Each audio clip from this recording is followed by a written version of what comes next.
Let's Get To presents 5, 4, 3, 2, 1.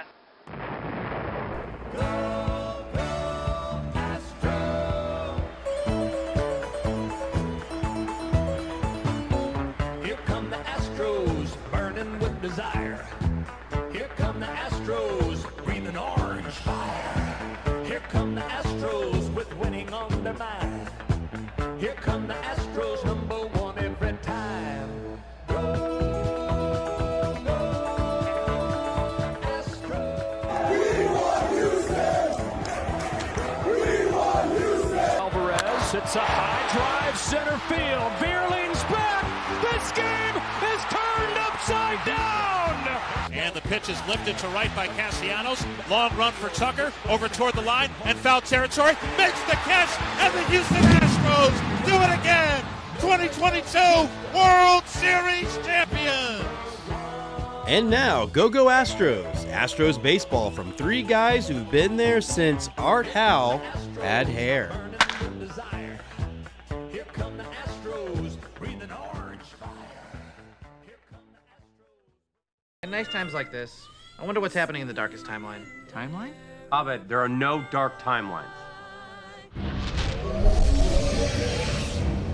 Good morning. It's June 12th.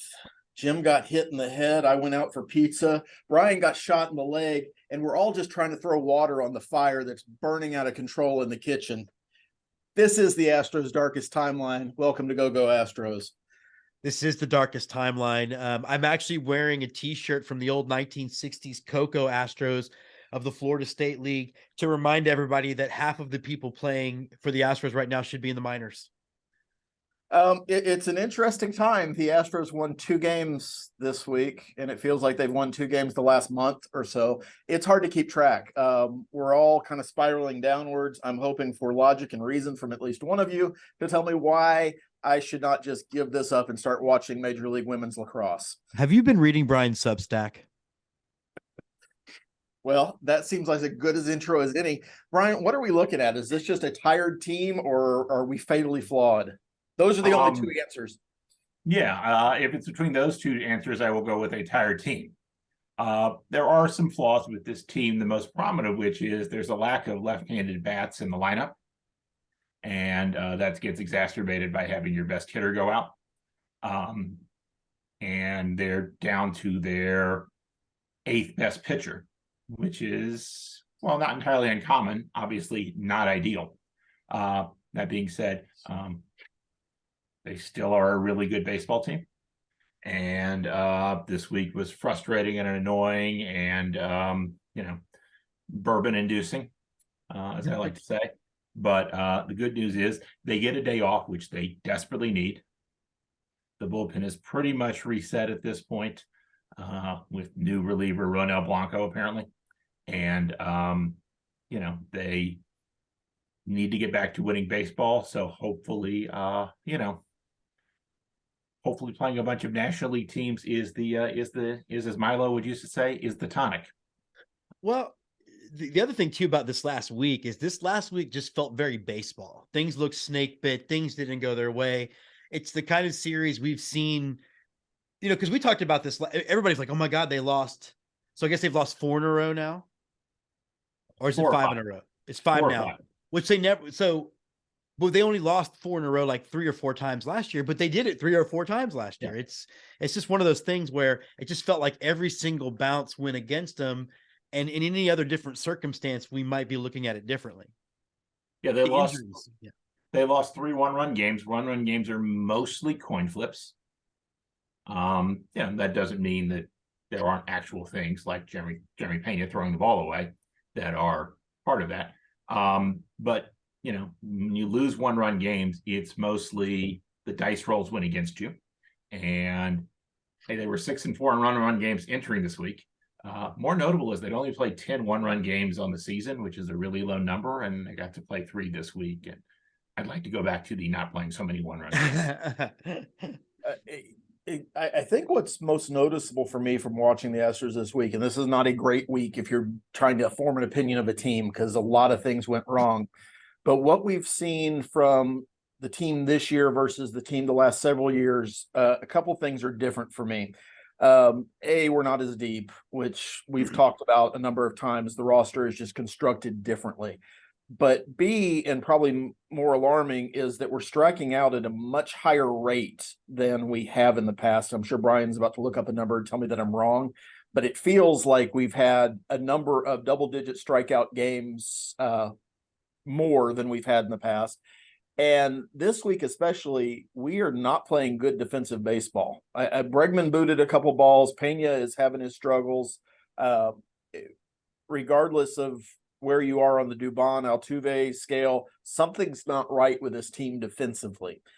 Jim, I'll kind of go with you. What else are those the things? Is that what we're seeing, or is there more to that? Is this a bullpen issue? Is it offense? I mean, there's just a lot right now. I think it's they played 17 games in a row, and I think defense, as you know, is really can really be driven by fatigue. Like, you might take a play off, and you can't do that in baseball.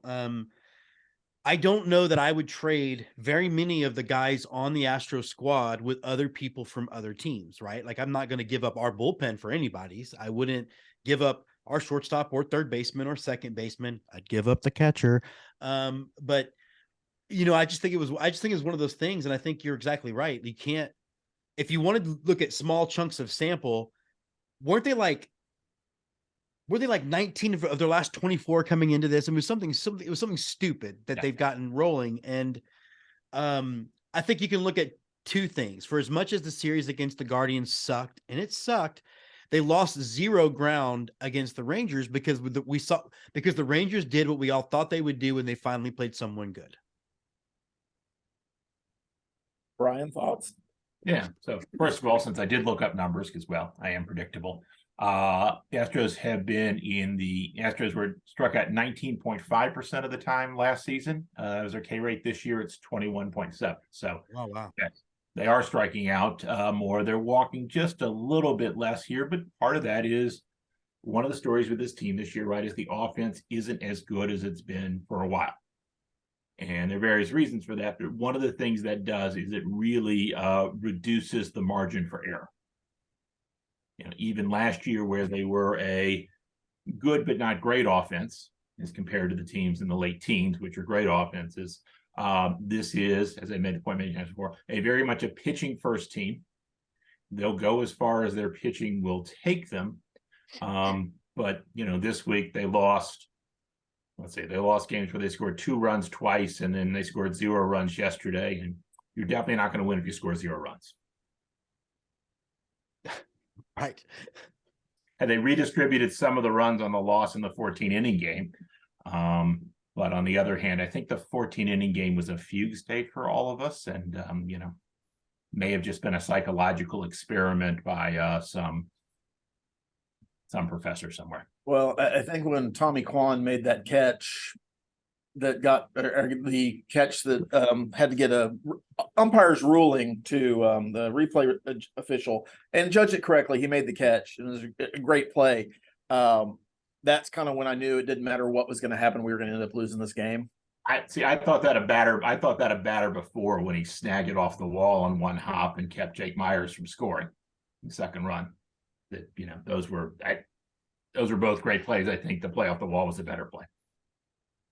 Your mileage may vary. If this is just a funk, and I think that's kind of where we're all headed, how much does a diet of the Nationals, Reds, and Mets coming up help? And does it help more than the 3 off days we have in the next 3 weeks? All right. So I spent Saturday at a bar mitzvah and got to do comparative woes meanest with the Yankees fans and the Mets fans who were there. One, we got to debate which slugger going out was worse, and the conclusion we came up with is all of them. The answer was yes. Yes. But hey, the Mets are a good sort of story here about, like, it could be worse. I don't know how comforting that is to Astros fans, but that's a team that had just as high expectations and has face planted even more.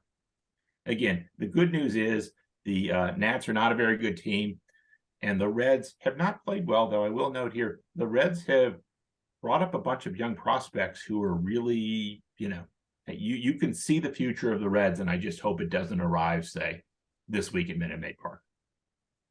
Yeah. Well, I think that's one of the interesting things because I've watched it, and it's certainly only highlights. I haven't watched in depth, but we do after the Nationals have 3 against the Reds, and Ellie De La Cruz is a Barry Larkin, Eric Davis level player for the Reds right now. And yes, he's taking full advantage of the fact that he's incredibly talented and nobody has a book on him yet. So there's, some of that going on, but he feels like one of those players that can absolutely take over a game. And if you know anything about watching the Astros, we don't fare well against rookies who, we haven't seen before. Right. So that'll be interesting. How much does having today off at home and then having next, Thursday off and then having the following Monday off help the problems for this team? Very much. I think especially when you talk about a team that's thin, right? It's not as deep as it's been. So I think having those regular times off, and I know like Astros Twitter melted down when basically Dusty punted on yesterday's game. But honestly, like I see giving Altuve 2 days off in a row probably was the decision to make. And I had issues with how Friday night went. I had no issues with that. But I really think what you've seen is they had gone from regular day off to 17 games in a row. That's a big jump. It's not, and there's no work. Isn't it the longest stretch this season without a day off? Like, Yes. They just bit into that. And I have a feeling having some regular time off, you're able to manage things much differently as far as your bullpen goes and those scheduled day offs that I know we all hate. I think it will make a big difference for this team. And I like to think that playing at home does, but that doesn't necessarily bear out record wise, but maybe getting to beat around the Nationals a little bit and some of these other teams that the Rangers have basically made hay on will be reassuring to us fans. We fans, our fans, us, whichever. Yeah. And I think the biggest point there is in the bullpen, which got, they made a lot of decisions having they had one less person in the bullpen by going to the 6-man rotation. And that puts a premium on either the starters going long or getting multiple innings out of their bullpen guys. And they don't really have a lot of bullpen guys who are set up to go multiple innings. It's basically just Seth Martinez for that. And so they had a big issue Saturday because I thought they were going to send Seth Martinez down, not because he deserved it, but because they just needed another fresh arm. They didn't do that, and they really got hurt because Ryan Stanek had to go on the bereavement list. Thoughts and prayers to the Stanek family. But it meant they didn't have an extra arm sitting around. Fortunately, JP France went a little extra on Saturday and got us the 1 win in Cleveland. So this could be even darker today. The timeline could be even darker. So getting to reset the bullpen. The bullpen's really good. The biggest issue in the bullpen right now is that Brian Abreu is struggling with his command. If they can get that straightened out a little, but even with that, he's still able to be really effective because even if you ever do swing at a slider, no one can ever hit it. Well, that's, I think, the thing for Abreu. He doesn't have command of his fastball. When you're specifically talking command, he can throw the slider for strikes and he can get a lot of swing and miss, but that only works if his fastball is where it needs to be, and he hasn't been able to place it in a couple of weeks, which is concerning. But it also could just be a fatigue and a use issue more than anything else because the underlying stuff is there. It's just kind of almost feels like he's aiming the ball. And when you aim a fastball, it doesn't go where you want it to go a lot of the times. Well, and there's a lot of people that are going to be all upset about Presley's outing on Friday. But the fact is Presley had gone 4 or 5 days without being used. I mean, it was the benefit if he got some rest, but he was rusty. So the complaints about Montero, I think, are valid at this point. I don't think the complaints about Presley are. Yeah, not at all. I also think that if you were in a playoff series, and that's maybe a little premature to talk about right now because we're not in a great position when it comes to the playoff started today kind of thing. But I don't think Montero would be in a high leverage situation in September with a playoff game on the line, or in October with a series win on the line, the way he is in June right now. I think Dusty is interested in letting him work some things out. And by necessity, when you have 17 days without a day off, all your bullpen guys are going to get work, except for Ryan Presley, evidently. But I think at different times during this last week, we have DFA'd Seth Martinez for going 4 innings and giving up a run.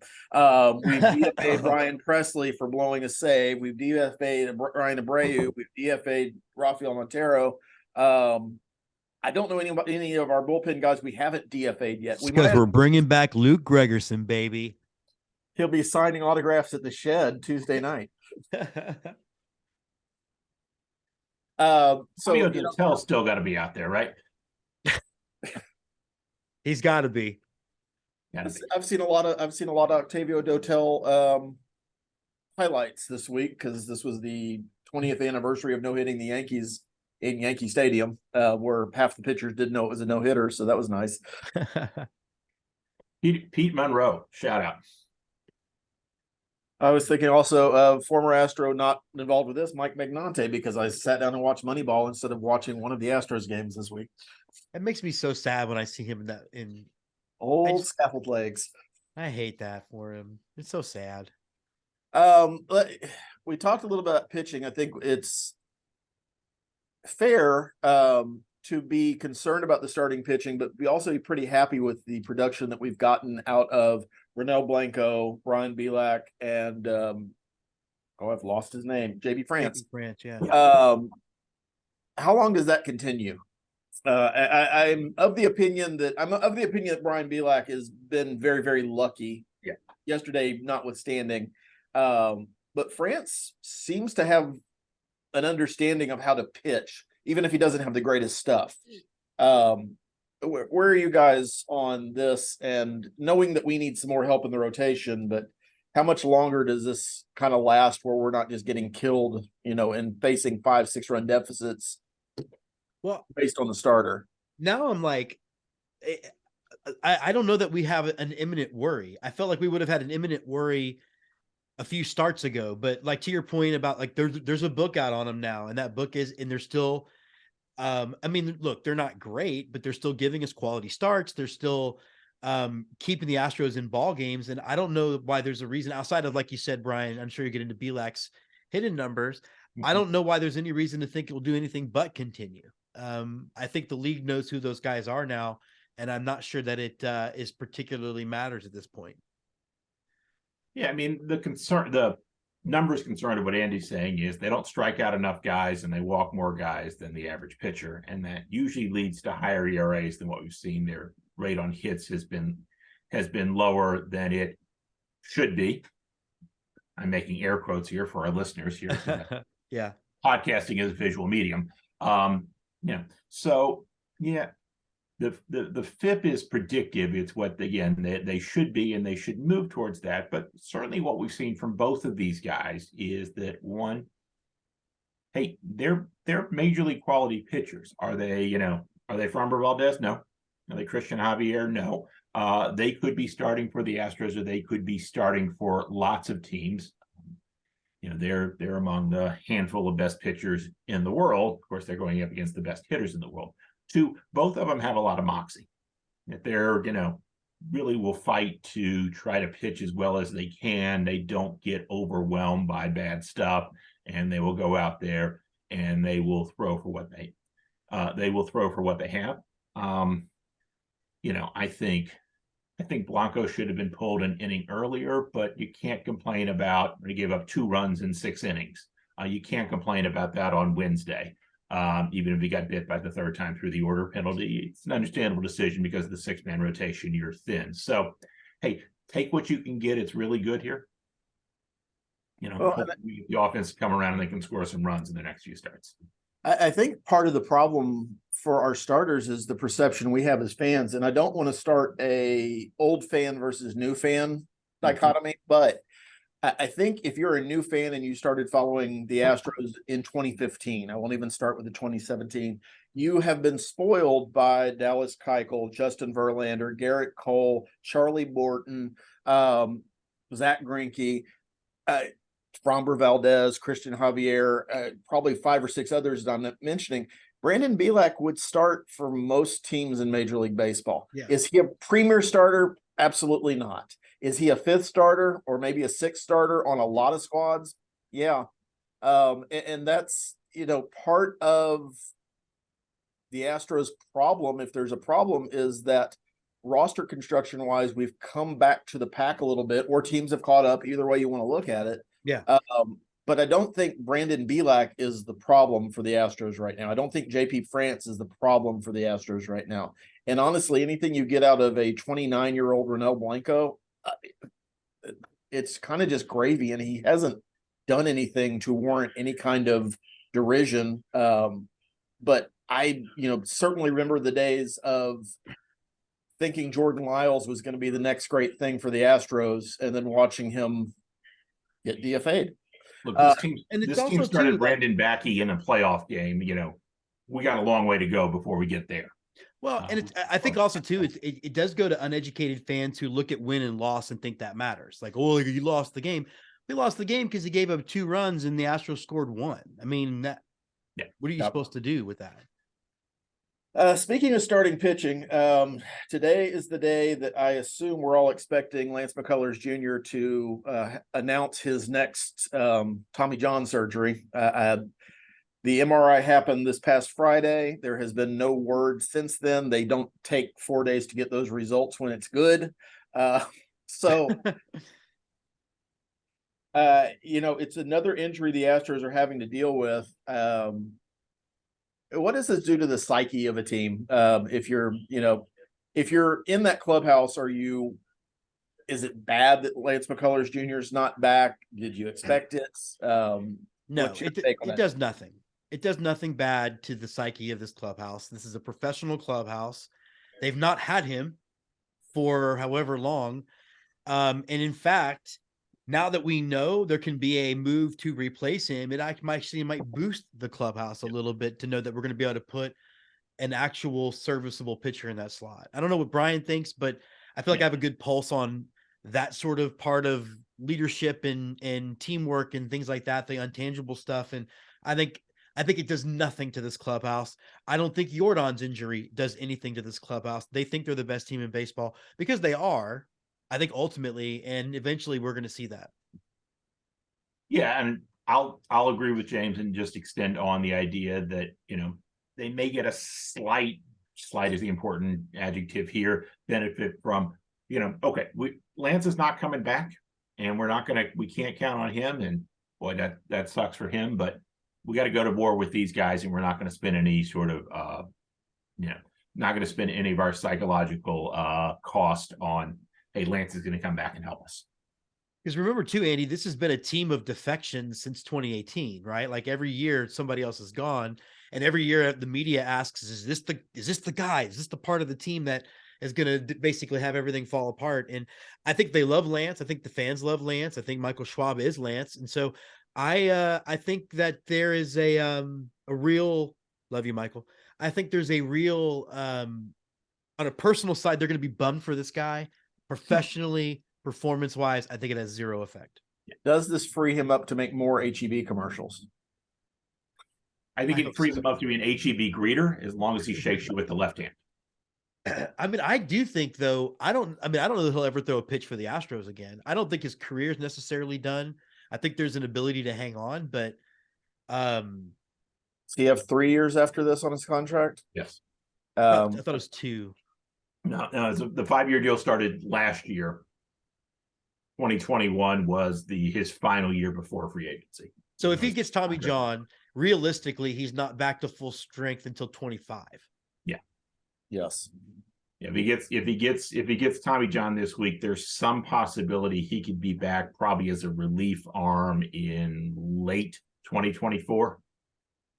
But that would require Lance to recover faster than he recovers from most of his injuries. And when you Justin have lots of experience on how long or quickly it takes Lance McCullers to recover from his injuries, unfortunately. So I feel like I'm making fun of him for that. But as a frame of reference, this is about the time of year that Verlander had to have his Tommy John surgery, and we did not get him back but he missed basically 2 full seasons. Yeah. there was a lot of talk that he was going to come back early. And what was that, in 21? For the playoffs, that whole bit, yeah. Yeah, it never happened. And he let the clubhouse down somehow by not hanging out. The other injury, and Jim It really seemed to affect him when he came back. Yeah, well, it's affecting him now, evidently. And we're Well, blaming that and them throwing him 120 pitches, but it's okay. He's really still 22. Oh, wait a minute, he's not.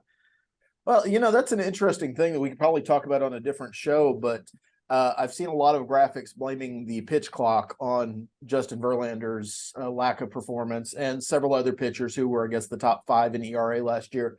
But I wonder with Verlander, kind of wondering aloud, the Astros just handle him better at his age and his skill level than the Mets are right now.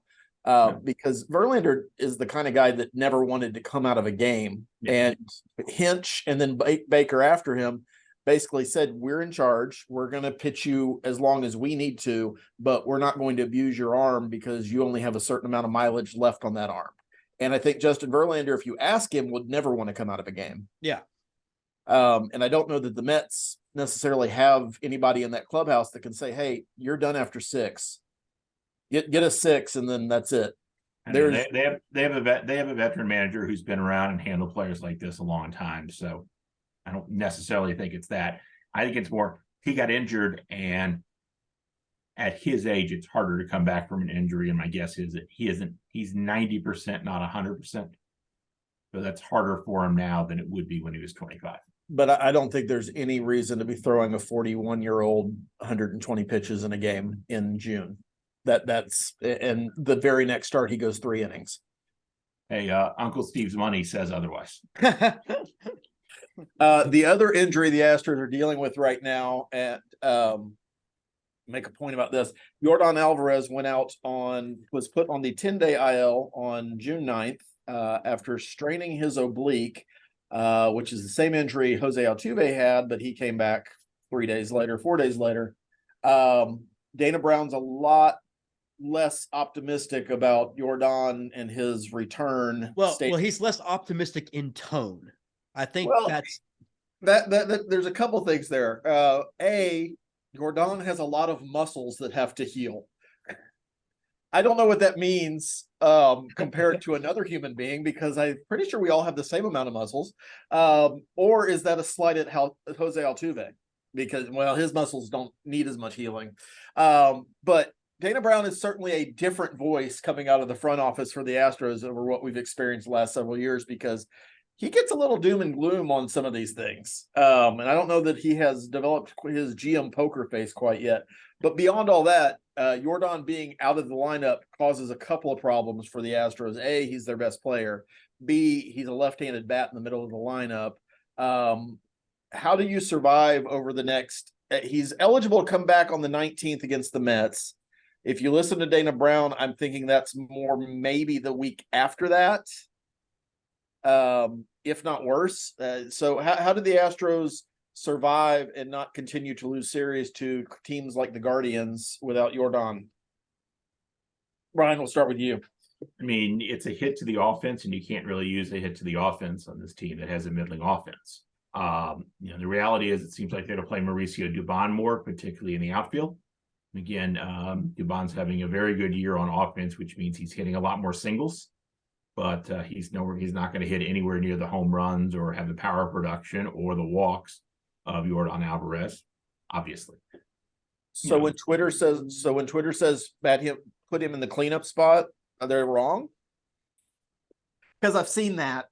Well, the cleanup spot is less important than the leadoff or the 2 spot in modern sort of baseball thinking. So maybe you could do that, but whatever. He will probably. I mean, it looks like Dusty's going to hit him lead off and Altuve second a lot, and that's again as long as he keeps up hitting lots of singles, and he's done very well this season. He's an elite defender. You probably limit his defensive value in left field, particularly in Minute Maid. So we'll see how much they do that. There, you'll probably see more at-bats from the outfield trio. There's more to go around between Myers, McCormick, and Julks. We talked last week about sort of our thoughts about that. Dusty's really committed to Corey Julks, and obviously the grand slam on Monday was helpful, but And he actually I think he drew 2 walks this week. So He did, yeah. This is, hey, maybe he's coming around and we'll get up to a 5% walk rate. We can only hope for that. Maybe get his OBP over 300. That being said, when Corey Julks hits the ball, he hits it well. They have an outstanding defensive outfield with any of those. So, they have to survive, and they're probably going to lean more on run prevention because, again, pitching first team. Well, no, I think, yeah. I mean, I think it's a different conversation if we were talking in mid-March and we're like, okay, imagine what happens if the Astros lose Yordan for 3 weeks in June, and we would be like, it's a really good team, and now it's a team that's deeper than last year, so we're built to be able to maybe have a guy not in or not performing. I think it looms larger with the underperformance of the first base spot and the obviously the catching position.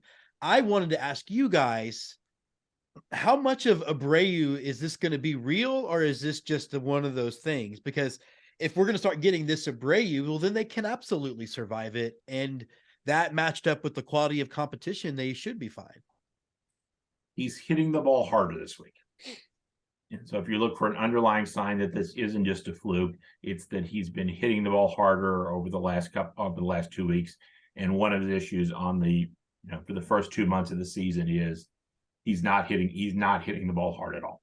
So hopefully that's a sign that whatever has been plaguing him, he's starting to figure it out. Other worrisome signs are he's striking out more and walking less than he has. So that's not about how hard you swing. That's about the eye, and we'll see where that goes.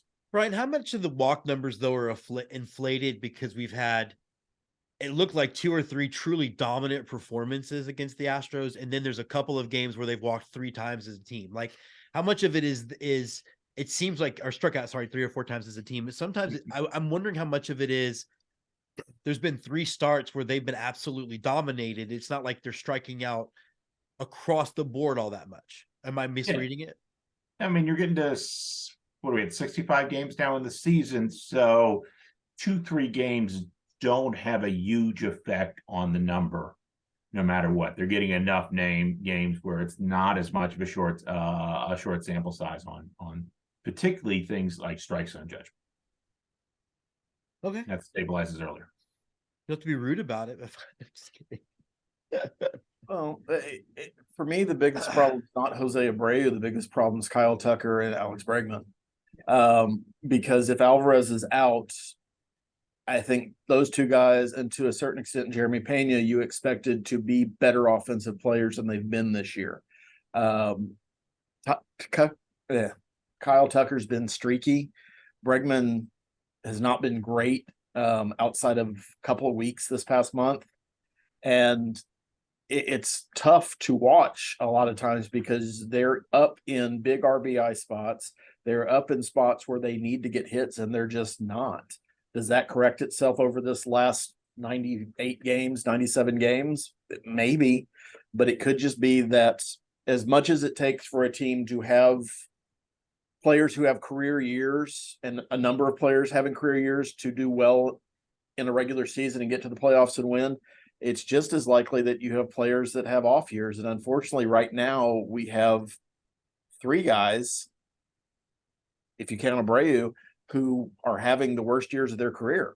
That's not great, especially knowing the amount of payroll we had tied up in those 3 guys. I'm interested to see Dana Brown. And, if I'm hopeful about anything with Dana Brown, it's that he was part of a front office that rebuilt the Atlanta Braves enough in 21 to win a World Series at the Astros' expense. Let's say there was no World Series in 21. What are you talking about? That was 19. They skipped it in 19. I'm pretty sure we lost in 21. Mm-hmm. But I don't think this team can afford, if it continues at its offensive pace, to wait until August 1st to pull the trigger on a deal.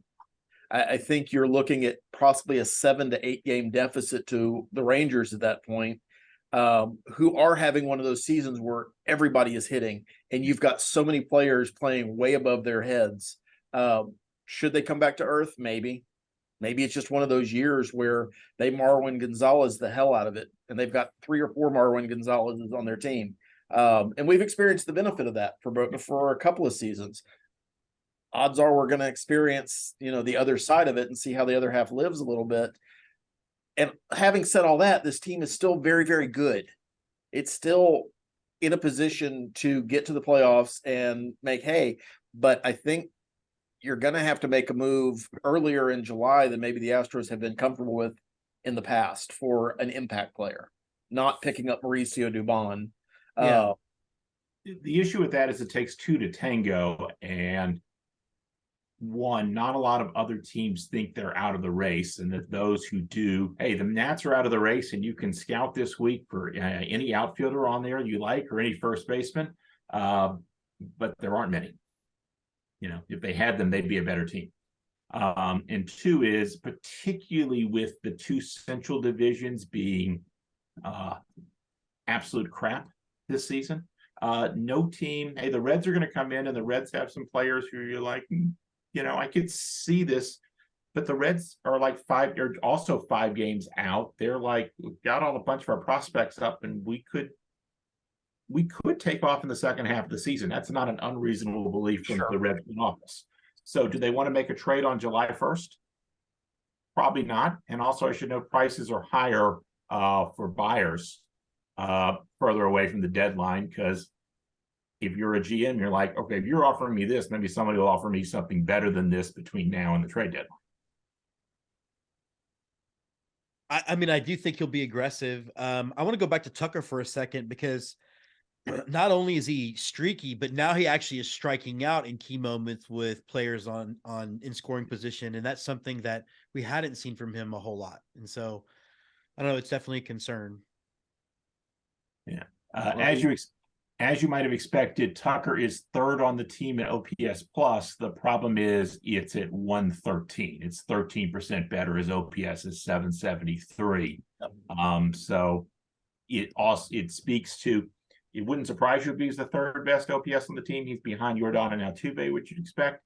It's just that it's a low number, as it is for so many guys on the team. Yeah. And Bregman does legit look like he's coming around. Like he's starting to have more consistent at-bats.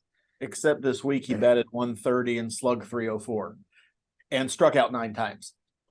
It was a really ugly week for Alex. I mean, but just feels like it's 1 step forward, 2 steps back for a lot of these guys. Abreu had a good week for him. He had 2 home runs. He also struck out 10 times, didn't walk once. Yeah. That's a problem. And, his OPS would look a lot better for this week because he slugged 500, but that 269 on base percentage hurts the Astros when they're a team built on not striking out and getting on base. And that there's been a shift in, and I don't know if this is a hitting coach. It's very rarely the hitting coach, although those are the first guys to get sacrificed. Yeah. But something has changed from an approach standpoint. And I don't know if this stupid ready to rain crap and everybody is drinking their Kool-Aid, or it's simply just a bunch of guys having a bad time at the same time, which is the most likely. But it's been frustrating. It's been frustrating for everybody. To that point, I don't want to have anybody have a player of the week. I don't want to reward them for this bullshit. Well, but do we at least find some positivity in the Brantley news?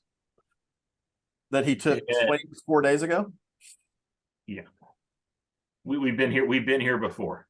What angle was he taking those swings from? Guys, I'm trying to stay the positive one on the show. You can't drain me of that when at every turn. Hey, Hunter Brown, Farmer Valdez, and Christian Javier are pitching the next 3 games. That's my optimistic take. Those are against the Nats. Yeah.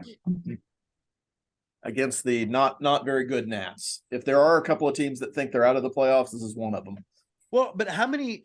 I know we have to go, but how far back do the Astros have to get before we get the panic button? And I know it's also related to the calendar, but at the All-Star break, what's your number of you're concerned or not? My concern is 10. If they're 10 out the All-Star break, then I'm stressed. I mean, I guess at the point of when do I move from the point of being concerned about the division to being concerned about the wild card? That won't be till All-Star break or August. Yeah, I mean, from a standing standpoint, we're not in a great position in the division right now, but we still have 7 games against the Rangers. And so that as long as you have as many games as you're out, we're still in the last wild card position because somehow, even with this last week, make the playoffs. That ultimately, yes, it's great to win the division. It's great to say you won it, 7 out of the last 8 years or whatever that number is, but just make the playoffs. We've got so many examples of teams getting into the wild card and making a run and winning big. So there's a number of examples of that path being taken and being successful with it. So some of them won at Minute Maid Park. Exactly. And it's been, we have seen it firsthand. So it's just a matter of, is it a harder road to hoe? 100%. Would I rather be in our position than Seattle's position, who had just as lofty as expectations? No, I'm feeling pretty good about where we are in comparison. It's just the Rangers playing out of their minds, and not just because they were playing Tampa Bay, but the odds of them continuing at this clip, at playing at a 641 winning percentage the rest of the year are not. It's not high. So it's. They have a lot of hitters performing better than they expected them to, and the smart money is they will regress to the mean. And it's the same they thing have with Alex Bregman. Not just expected to, but better than they've ever done in their careers ever. I mean, it's not just, hey, we thought they'd be plus 10% and they're plus 20%. It's wow, this guy is 30% better than he's ever been in his career, and they've got a few of those guys. Yeah. Well, according to the strength of schedule website that I go to, they have the 6th most difficult strength of schedule remaining. The Astros have the 20th. And frankly, the Astros are not going to have another. I mean, I think they played like 7 more games than the Rangers too. Like I'm still look at all of those things, and maybe I'm just a sunshine pumper or whatever, but I'm so unconcerned at a macro level that, bring it on. And remember about the just get in the playoffs. This to me always feels like secret knowledge, though it's really obvious. The playoffs are a crapshoot. It's a series of coin flips. I made this point a ton last October when we were winning. I will continue to make it every October. If you want to feel really smart, but also like you're a radical thinker, the playoffs are a crapshoot. Well, it's not a crapshoot is this show, because we're consistent and we're good, and we also know when it's time to go. For Jim, for Brian, I'm Andy. Let's have more wins than losses this week. Go Stros.